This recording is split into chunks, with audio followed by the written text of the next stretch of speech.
Bonjour à tous, bienvenue à votre émission L'aide motive. Aujourd'hui, nous recevons le prophète Jérémie Nabi, fondateur de l'église La Meiga, qui est le ministère évangélique international des gagnants d'âme.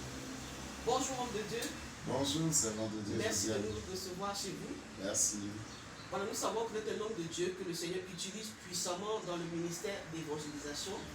C'est pour ça que nous sommes là chez vous ce matin. Est-ce que vous pouvez nous parler un peu de votre conversion? Comment vous avez rencontré le Seigneur Jésus-Christ? Alors soyez bénis. Merci, servant de Dieu. Merci beaucoup. Et que Dieu bénisse à cette émission, cette belle initiative.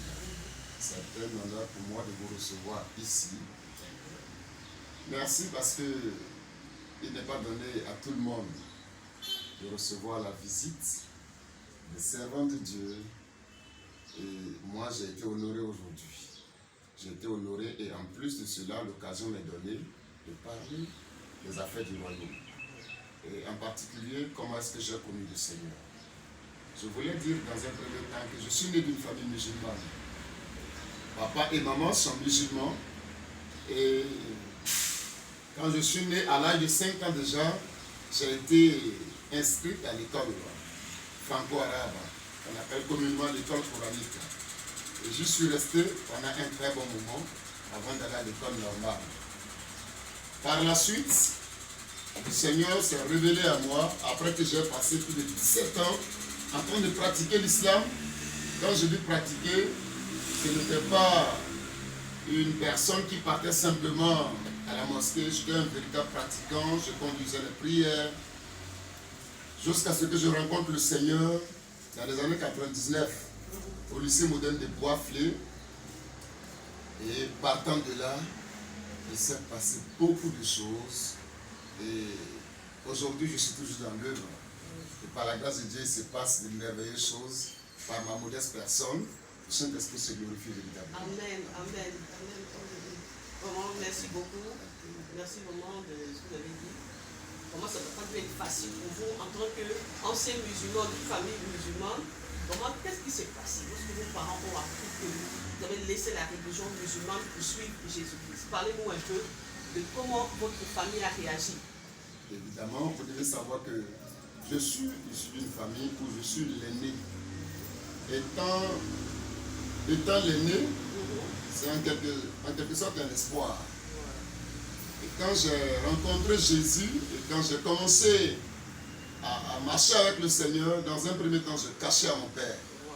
Parce que je ne voulais pas que sa réaction m'empêche de suivre le Seigneur. Je voulais dans un premier temps être aguerri, parce que je sais plus ou moins les coups qui m'attendaient.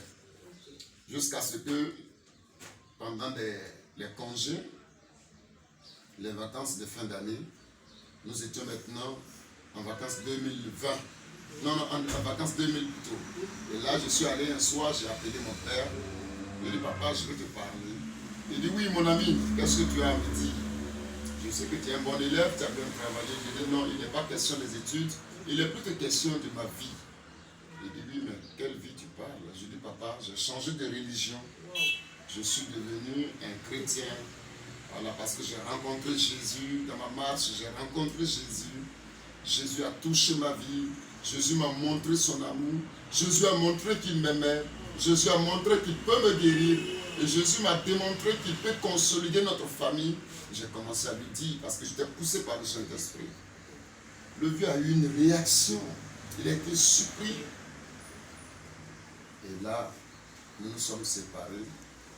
Et là, je suis allé me coucher, mais la nuit, je dormais pratiquement pas parce que j'avais peur de tout ce qui pouvait se passer au cours de la nuit. Et à une certaine heure de la nuit, de ma chambre, je pouvais voir comme une vision mon père qui sortait de sa chambre et qui venait chez moi. J'étais dans ma petite maison. C'est comme ça que je me suis levé physiquement, je me suis apprêté.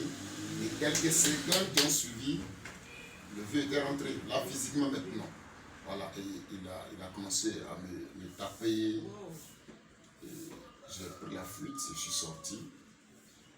Et depuis cette date, comme j'ai été mis à l'écart, j'étais interdit même de prendre part à certains événements, à certaines rencontres de la famille. J'ai subi pas mal de choses. Voilà, je me suis retrouvé en train de dormir au marché. Je me suis retrouvé en train de dormir dans des écoles. Je me suis retrouvé même en train de ramasser des morceaux de galettes à terre pour manger. Même brûler aussi les oignons, manger pour tenir la faim. Et ce qui me réconfortait, c'est que le Seigneur me disait, quelle que soit la situation, je suis avec toi. Et voici un peu en résumé, voilà ce que j'ai enduré quand j'ai annoncé ma conversion. Homme de Dieu, ce que nous remarquons en fait, c'est que lorsque vous avez annoncé vraiment la vérité à votre père, vous avez été régné par la famille. Vous avez j'ai pu vous retrouver dans la rue, à mendier vraiment pour avoir votre pain quotidien. Mais malgré ça, vous n'avez pas abandonné, vous avez persévéré vraiment dans votre foi, vraiment que le Seigneur vraiment vous bénisse en cela. Parce que ça n'a pas dû être facile. Et dans cet état, homme de Dieu, le Seigneur aussi vous appelle maintenant à le servir. Comment est-ce que vous avez entendu la voix de Dieu, entendu l'appel du Seigneur? Gloire à Dieu. Il faut dire que il y a une chose que les gens doivent comprendre, nous serviteurs de Dieu, servants de Dieu. Dieu n'oblige personne. Non, non. Dieu n'oblige personne dans le service. Mais quand il t'a choisi, tu le sauras. Quand Dieu porte son choix sur toi, tu vas le savoir. Il va d'abord, dans un premier temps, développer un amour de son œuvre dans ton cœur, d'une manière où tu réalises que c'est la chose la plus importante de ta vie. Tu ressens la chose, tu aimes la chose, tu t'attaches à la chose, même quand c'est difficile, plus c'est dur, plus ton amour s'enflamme pour la chose. Voici comment ça se passe. Quand je me suis converti, je n'ai pas eu le temps de faire les étapes de nouveau chrétien, chrétien affermi, ensuite nommé serviteur de Dieu par-ci, par-là. Non, non. Moi, quand j'ai reçu le Seigneur dans ma vie, le 15 décembre 2000, je reçois le baptême du Saint-Esprit autour de 13 heures. Et quand je reçois le baptême du Saint-Esprit, l'après-midi, le même jour, autour de 16 heures, je pars prier pour un gendarme qui était mourant et qui revient à la vie. Et l'autre jour qui a suivi, je pars prier pour un autre encore qui est guéri. Vous voyez, je n'ai même pas eu le temps j'ai senti que Dieu veut que je partage ce que j'ai reçu. Donc partant de là, je savais que déjà il y a quelque chose que je dois accomplir là. Et il faut dire que même pour que je puisse accepter d'aller à l'église, ça n'a pas été facile. Voilà, parce que j'ai parlé de ma conversion, mais je n'ai pas dit comment la chose est venue. Vous allez remarquer que quand j'étais au lycée, je me suis retrouvé chez un de mes oncles, parce que les parents sont au village. Alors il faut aller à l'école, en ville, il faut avoir un tuteur. Mon tuteur, il était catholique. Et mon tuteur me demandait parfois d'aller faire le service, parce que là-bas, il y a un service tournant pour l'entretien de l'église, la paroisse. Et quand il était l'heure pour ma famille, il voulait que moi je parte, sachant que j'étais musulman. Je n'étais pas content du tout d'y aller, mais il fallait obéir. Voilà, donc quand je partais de temps à autre, c'est comme ça qu'un jour, la femme de mon tuteur, qui est mon oncle, voilà, sa femme, mamie va faire un songe. Et dans le songe, elle va voir que des personnes sont venues à la maison. Et ces gens, ça voulait voir le prophète Jérémie. Elle a dit, mais attends, il n'y a pas de Jérémie ici, il n'y a pas de prophète ici. Et quand moi je sortais, ils ont crié, c'est lui qui est là. Et quand je suis venu, je les ai reçus, j'ai prié. Tiens-toi bien, la même nuit, ma cousine, Rosine, elle va faire encore un autre songe, la même nuit, où des gens sont venus apporter des cadeaux, des dons en vivres et en espèces, disant que la femme du prophète Jérémie a accouché. Nous sommes venus et saluer le prophète Jérémie. Et mon oncle aussi a fait un songe où j'étais en train de prêcher devant du monde, alors qu'ils savent très bien que je suis musulman. Donc partant de là, le matin, pendant que ma tante expliquait, ma cousine expliquait, mon oncle a confirmé. Mon nom c'est Nabi Tanga et mon nom musulman c'est Mohamed. Et c'est comme ça que quand les trois vont ressortir le nom de Jérémie, mon oncle n'a même pas cherché mon avis, hein, il a commencé à m'épauler ce nom-là. Je me plaignais, je refusais, je dis ça ne m'intéresse pas, parce que je ne veux pas porter un nom biblique. Et par la suite, j'ai dû quitter la maison parce qu'on voulait absolument que je parte à l'église. Puisqu'il me mettait dans des conditions, il ne m'obligeait pas, mais il me mettait dans des conditions qui m'amenaient à me retrouver toujours à la paroisse. Je n'aimais pas ça. Et je quitte là, je rejoins des amis du même village qui louaient une petite maison. Et là, je reste là. Un après-midi, quand on quitte à l'école, on a fini de faire le pré-physique, EPS, on rentre à la maison et autour de 19h, je dormais un peu pour pouvoir bosser après. Je vois dans une vision, il est apparu un ange, bien grand, avec une épée en main. Et il me dit, on te parle depuis, tu n'écoutes pas. Moi, je t'appelle à faire mon œuvre et tu n'écoutes pas. Je dis, qui es-tu et que me veux-tu? Il me dit, ce que je suis n'est pas important, mais tu dois obéir à ma voix.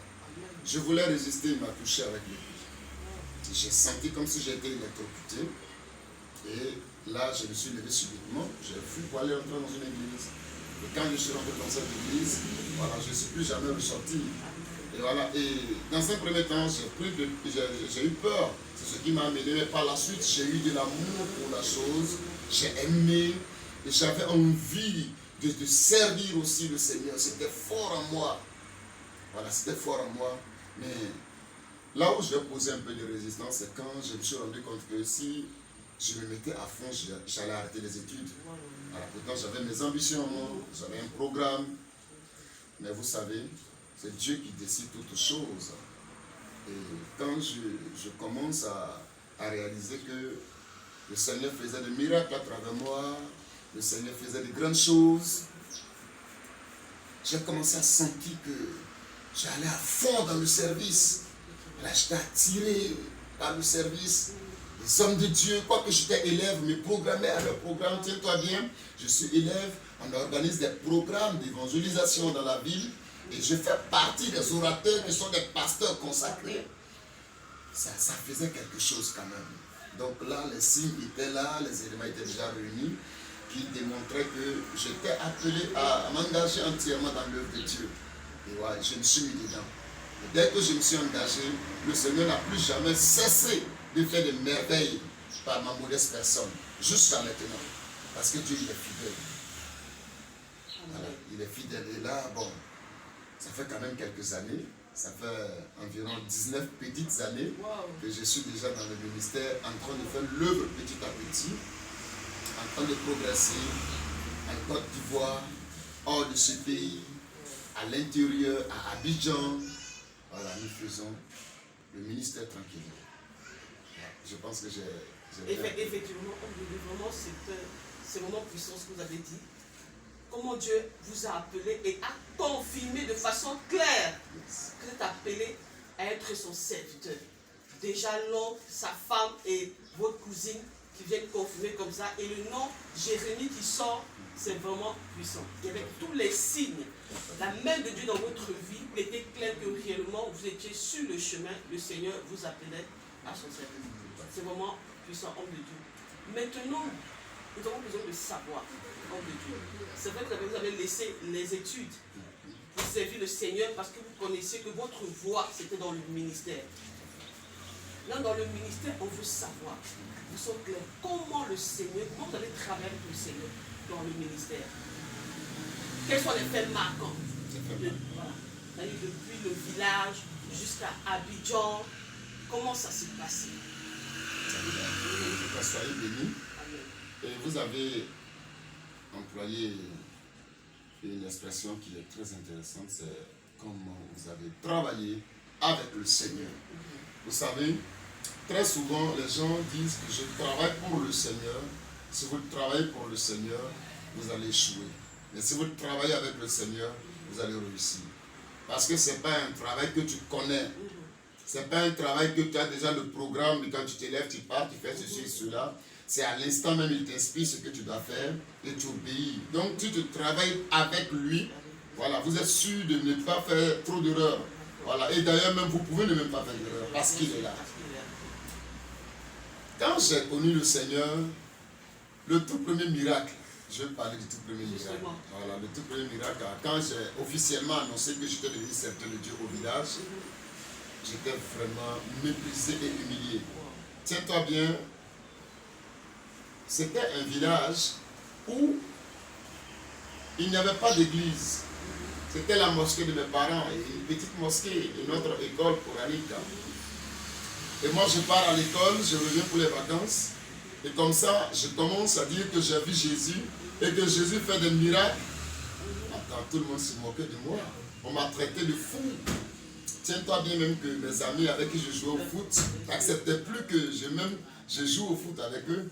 Quand ils étaient sur le terrain, quand j'entrais, ils étaient tous sur le terrain. Parce que j'étais devenu comme un fou.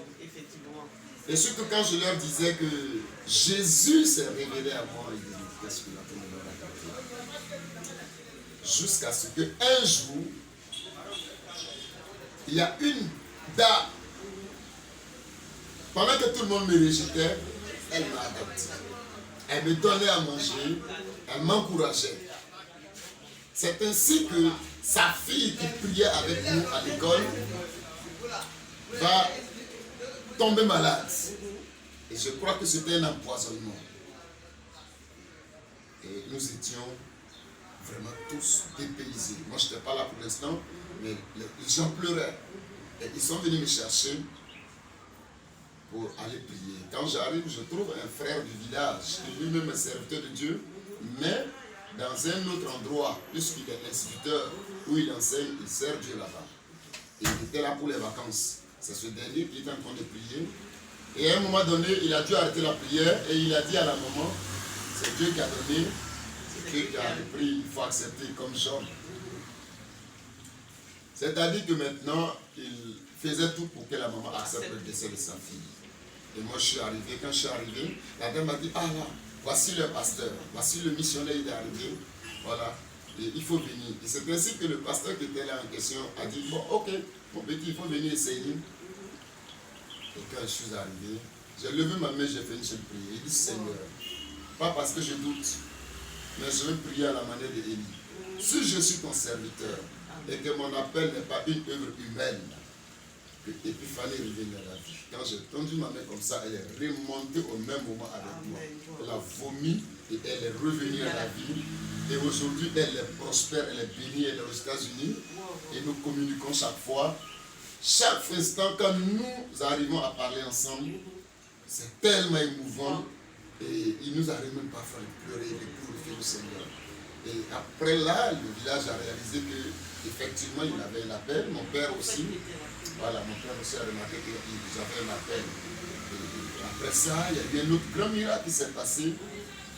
À Saïwa, je me suis retrouvé là-bas, sous la dictée du Saint-Esprit.